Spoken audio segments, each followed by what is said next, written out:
एक बार की बात है, प्राचीन नेपाल के एक छोटे से गांव में एक जवान लड़का रहता था, जो हमेशा ज्ञान के लिए उत्सुक और इच्छुक रहता था। एक दिन उसने सुना कि गांव के बाहर एक बुद्धिमान आदमी रहता है, जो अपनी खामोशी की शक्ति के ज्ञान के लिए मशहूर है। लड़का उत्सुक हुआ और उस आदमी से मिलने का फैसला किया। लंबे और कठिन सफर के बाद लड़का उस जगह पहुंचा जहां वह बुद्धिमान आदमी रहता था। वहां के शांत और सुकून भरे माहौल ने उसके मन को तुरंत शांत कर दिया।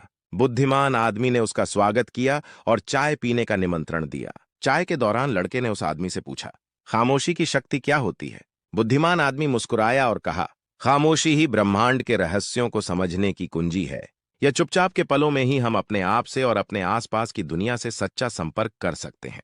लड़का हैरान था और बोला, पर खामोशी में शक्ति कैसे हो सकती है? शक्ति तो आवाज उठाने और अपनी बात कहने में होती है।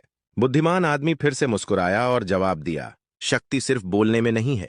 असली शक्ति तो हमारे अंदर से आती है, हमारे अपने मन की शांति और स्थिरता से। जब हम अपने आप से शांत होते हैं, तब हम कुछ भी पा सकते हैं जो हम चाहते हैं। बुद्धिमान आदमी ने फिर एक कहानी सुनाई।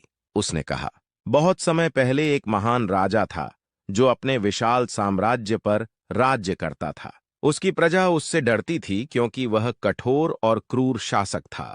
एक दिन एक ज्ञानी मुनि राजा के पास आया और बोला, महाराज, खामोशी में महान शक्ति होती है। अगर आप इस शक्ति का प्रयोग करना सीख जाए तो आप ज्ञान और करुणा से राज कर सकते हैं। राजा को यह बात समझ नहीं आई, पर उसने सोचा, एक बार करके देखने में क्या जाता है। उसने ज्यादा सुनना शुरू किया और कम बोलना। उसने अपनी प्रजा की बातें सुनी, उनकी परेशानियां, उनकी आशाएं और डर। राजा ने अपनी शक्ति का प्रयोग करते हुए उनकी मदद की। धीरे धीरे राजा एक ज्ञानी और न्यायी शासक के रूप में मशहूर हो गया। उसका साम्राज्य फल फूल गया, सिर्फ इसलिए क्योंकि उसने खामोशी की शक्ति को समझा और उसका प्रयोग किया। लड़का बुद्धिमान आदमी की कहानी से प्रभावित हुआ और उसने समझा कि खामोशी में कितना ज्ञान छुपा है। उसने वहां रुककर और ज्यादा सीखने का फैसला किया। अगले कुछ हफ्तों में उसने ध्यान लगाना और अपने मन को शांत करना सीखा। उसने प्रकृति के संगीत और अपनी अंदर की आवाज को सुनना सीखा। उसने अपने जीवन में पहली बार एक नई शांति और स्पष्टता का अनुभव किया।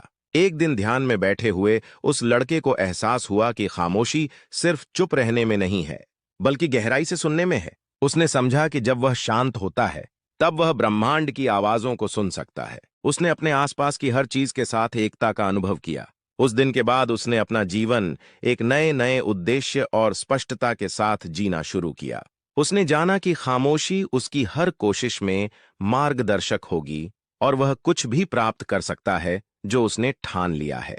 अगर और ऐसे ही कहानी सुनना चाहते हैं तो हमारे चैनल को सब्सक्राइब कर लें और बेल आइकन दबाना ना भूलें। मिलते हैं फिर अगली वीडियो में।